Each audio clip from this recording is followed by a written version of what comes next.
Fala pessoal, tudo certo com vocês? Como sempre, eu espero que sim, que esteja tudo bem com todo mundo.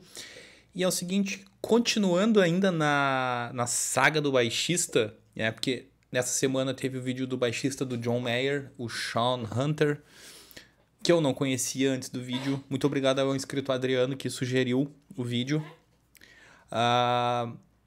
Ainda dentro do assunto de contrabaixo, eu achei esse aqui, que é onde o Scott e o camarada dele, que eu esqueci o nome, que é aqui do canal Scott Bass Lessons, o famoso cara que toca com a luvinha, como dá pra ver ali no vídeo.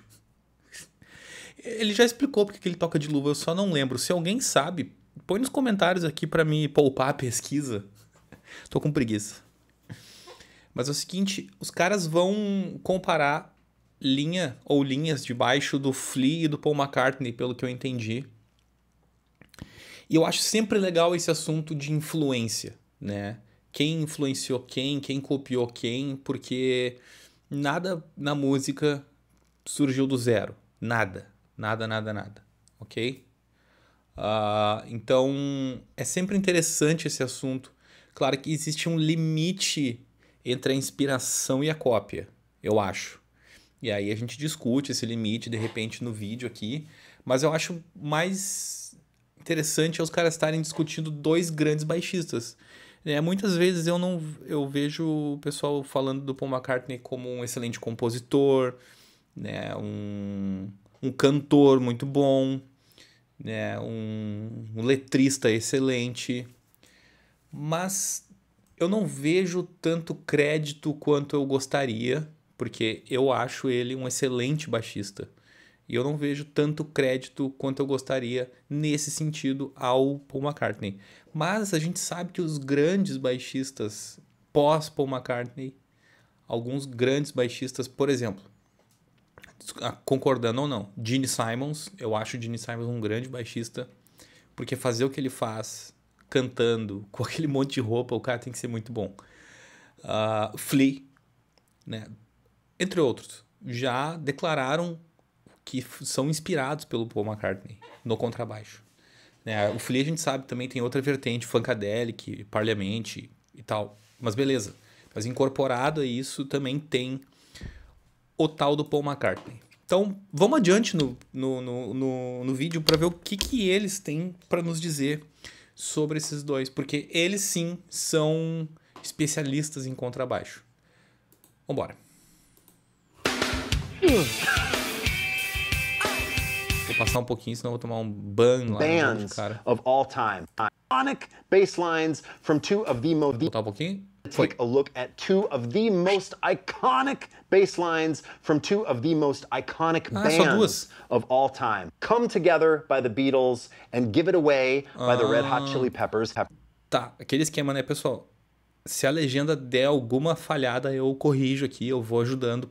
Caso alguém tenha alguma dificuldade, contem comigo. And we are going to show you how they are strangely similar. Okay, so before we get into this video, I just want to give you a heads up that we've actually created a beautiful PDF workbook for you guys. You can download it totally for free, legal. and it has all of the tab and all of the notation for the bass lines that we're going to be showing you today in the video. Click that link in the description, you can download it there for free. Essa so luva first é of all, muito Come engraçada. Together. What album was this off? Desculpa, eu posso estar falando uma besteira aqui, porque o cara pode ter um problemaço na mão e eu tô aqui fazendo brincadeira. Mas o cara parece um Animaniacs, assim, um personagem, né, com essa luva. Mas vamos embora. Desculpa. Abbey Road. Oh, iconic bass line, Paul McCartney on bass, and so beautiful. I've got it here, we're going to listen to it, and then we're going to get into it. Check this out. This is amazing. Ringo. That's one of my favorite parts. So check it out. What bass was he playing on this album? Oh. What bass was it? I think he was using a Rick at this time and a jazz, but maybe he recorded it on the Hofner. Let us know in the comments. But for this example, I am using a precision bass with flats. Eu acho que o Paul McCartney usou o Hofner. Yes. It was definitely done with flats, right? It definitely had flat wound strings on it. And it's a really cool bass. Flat wound é aquela corda que não é... Como é que se diz? Me fugiu a palavra agora, mas se tu pegar uma corda de algum instrumento musical, as populares, assim, ela é uma corda de metal, né, de uma liga de metal, e ela é encapada por outra liga de metal, né? Então é uma corda com outra liga de metal enrolada nela. Flat wound, né, é a corda que não tem essa liga enrolada nela. É uma corda lisa. Bassline, it just starts off, it's in D, like a D minor kind of vibe, Yes. right? And we just got D, D, and then he slides up, and he hits this top minor third here, right? Which is the 7th, 8th, 9th, 10th fret of the G string, so. But check it out, this slide is super important. This bass line doesn't work without the slide. And we'll actually get onto why Give It Away Now as well. Red Hot Chili Peppers doesn't work without the slide, right? You need the slide, so. And he's sliding to the 5 as well, correct? He's sliding to the 12th fret of the A string, Yeah. which is, the 5th of the chord of that D minor, so. And then he just resolves on the D, which is the 12th. Não é não é só um slide, né? É um slide com um alvo, né? Que é no Lá, do Ré pro Lá. Fret of the D string there, right? Now, loads of people actually play this incorrectly, and they play 3 strikes on this first bit, right? They go strike, strike, strike, right? Strike, strike. Sounds cool, right? Strike, strike. All 3 strikes. Right. McCartney didn't do that. He actually played strike, strike, or pick, pick, and then he slides without picking it. Check it out. And here's my question. Do you think McCartney played it actually starting with his 3rd finger? Woo! I wonder. I wonder. And I also think he played it with a pick. Plectrum. I've got it covered. I want that 3rd finger. Que legal. I mean, it doesn't É um timbre really... muito diferente do original, né? É um timbre muito diferente do original. Mas a pegada, a linha é a mesma, né? Eu acho um barato isso. Tipo, tocar a mesma coisa com 2 timbres diferentes, assim. A gente fica pensando, mas se tivesse sido gravado com esse som, né? Claro que, pro momento, aquele ali foi o decidido melhor, mas sempre fica essa coisa na cabeça de quem produz, né? De quem mixa, enfim. really matter. It's just that level of detail is fun. It's fun. It's fun and it's important, okay? And McCartney could have just played Ds, right? Or he could have spent time down in this end of the bass and played chord tones. That could be the bass line, right? Yeah. It would outline the chords right. Exactly. Whatever. Just driving that. But it's so beautiful. Right. And it just goes to show, if you use the chord tones, right, of this D minor chord, D, F, A, D, and if you want to get that flat 7 in as well, that is up for grabs, the C, it helps you write lines. So you could play.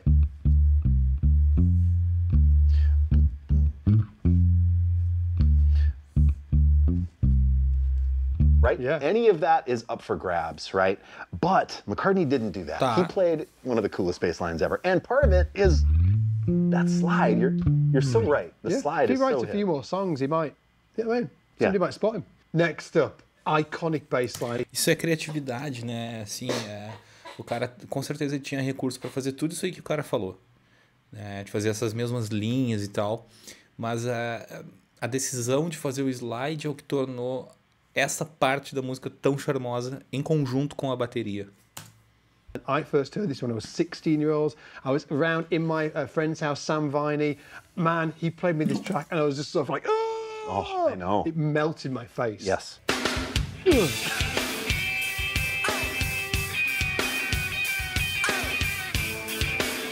The giant slides. Sorry. I know we didn't even get to the bass line, but I need that again. Oh, my word.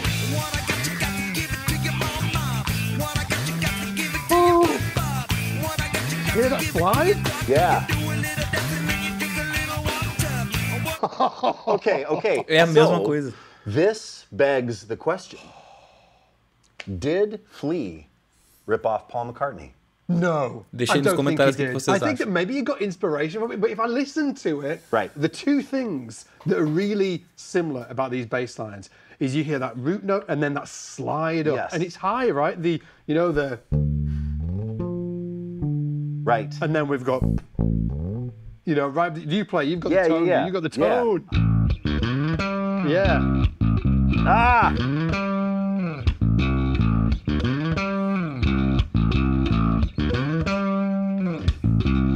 Like, killer. Okay, so there's a load of interesting things here. We've actually got a clip from Flea. Mas o Flea dá a terceira batidinha. Tum, tatararam, antes do slide. Tum, tatararam. In the studio with Rick Rubin, and shout out to Rick Rubin as well, because it was kind of like he had such a huge, obviously, influence over this entire record, and it's Flea in the studio writing this bass line. That was a cool little film. See that? That should be the vibe, like what you just. Yeah, it is so hard because there's so little time in each thing. But just keep them really simple. Ba-dum, ba-da-dum, Okay. ba-dum, ba-dum. Okay. Top or ba-dum. From the top, one more time. Mix them up and keep it really simple. De cima da montanha na legenda, né? Quando o Rick Rubin falou, quando o Flea falou from the top. É do início da música, né? From the top. Não é do início, não é do topo da montanha. Don't go too naughty. What I got, you gotta get it, put it in you. Feeling with the feeling, don't stop, continue.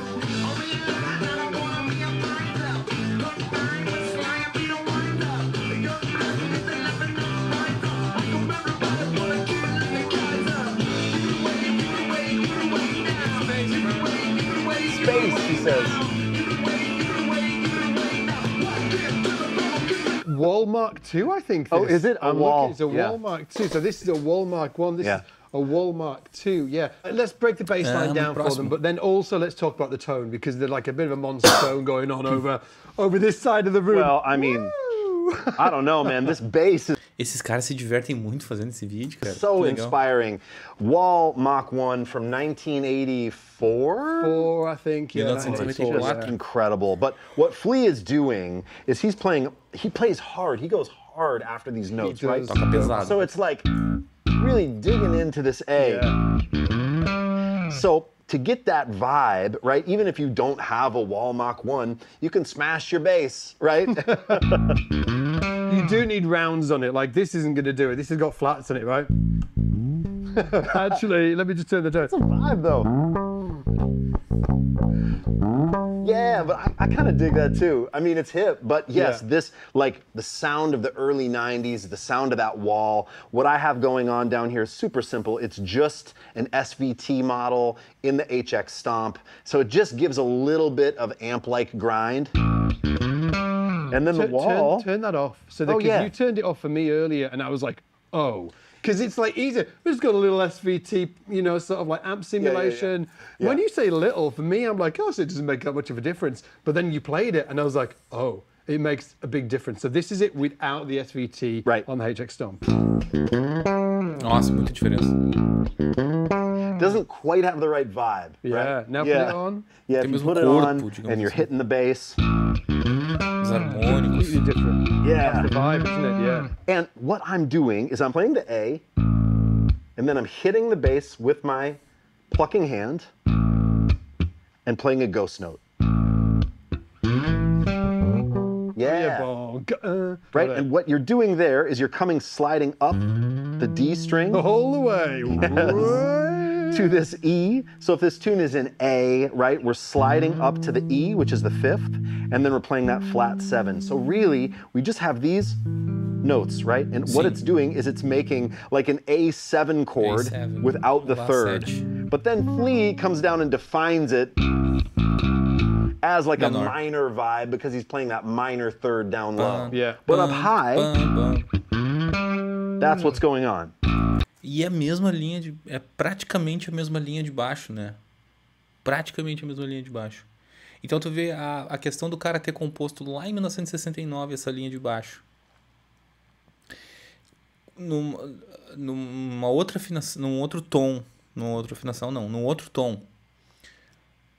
outro andamento, influenciou um cara lá em 1991 a fazer algo muito parecido, só que no tom da música que ele estava gravando e no andamento da música que ele estava gravando. São muito parecidas, assim, não dá pra... Posso dizer assim que... Tá, dá pra dizer que copiou, mas não é aquela coisa assim que tu... Por causa do andamento e talvez da tonalidade, não é algo que tu fica assim... Nossa, essa linha de baixo aqui é completamente copiada... De primeira, né? É completamente copiada do Abbey Road. Não, pode até, tu que é mais ligado em música, assim, de repente, tu pode até, acho que isso aqui me lembra alguma coisa. Se tu pensa diferente, se tu notou de primeira, das primeiras vezes que tu escutou os Beatles e depois tu escutou essa música do Red Hot, deixa aí nos comentários. Eu quero saber. Mas eu realmente, antes deles me falarem, eu não tinha feito essa associação. So, slowly.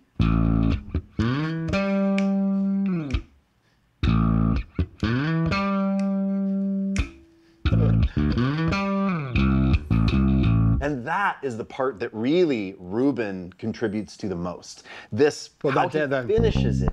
Yeah, you know, Ruben keeps going, no, not this. Or, it's not that. He doesn't want that stuff. He wants it to be And so this becomes sort of like a two-section phrase. The beginning of it is, and that's break it down. C space open A C A. Hitting it hard. Yeah. But then the second time there's more space. The second time he plays. Yeah. Ooh. Do that again. Do all of it, right from the top. So both phrases.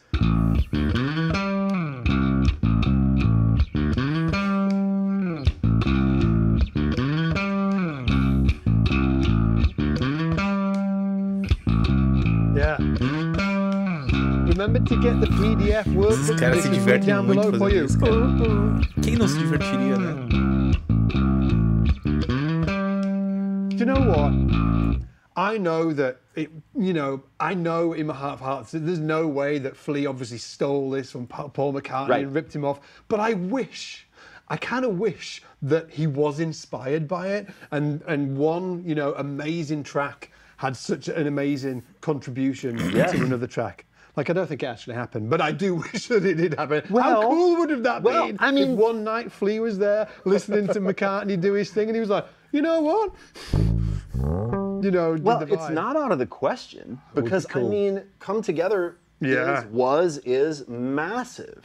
Yeah. Right? So if you're a bass player, you learn maybe that subliminally line. it went in there sometime. I mean, and can you talk about the theory of how these are the same, but also how they're different? Because they're emphasizing different parts of the chord, right? Yeah, like that original one, with McCartney, we're in the key of D minor, right? D minor, we played root, slide up to the 5 of the chord, minor third, and then back to the root. So McCartney is including the minor third in that figure. Absolutely. É verdade.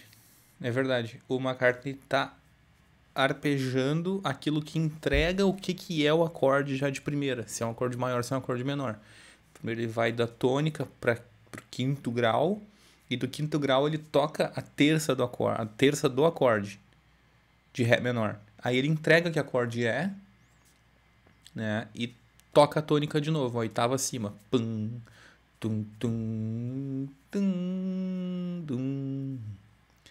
E o Flea entrega na segunda volta, na segunda frase, digamos assim, que é um acorde menor, porque ele toca tônica, slide pro quinto grau, aí depois, na outra frase, ele toca a terça. Não, ele faz tônica, sétima menor e quinto. Absolutely. Yes. And Flea does, but he does it down here. So he goes in A. He goes like. So check this out. He's going root. Yep. Slides to the 5. Yes. Exactly the same as McCartney. exactly the same, okay? But he goes root, slides to the 5, same as McCartney, but instead of playing the minor third, he plays the flat 7 of the chord, that stanky note, right? That Flat 7. Yeah, you're right. Yeah, so hits that flat 7, and then he plays the minor third. Down So below. he like displaces it once. So theoretically, you know, from a theory point of view, the bass lines are actually very similar as well. I think it's freaking awesome. It's awesome. It's awesome. And as we said before, make sure you grab that PDF as well. Get it from the description below as well. Ian, I freaking love that bass. I love this thing that you've got going on. The Tone Monster HX Stomp. E outra coisa, né? A música é completa... As músicas são completamente diferentes, né? Uma música é completamente diferente da outra. Né? Uma é pesada.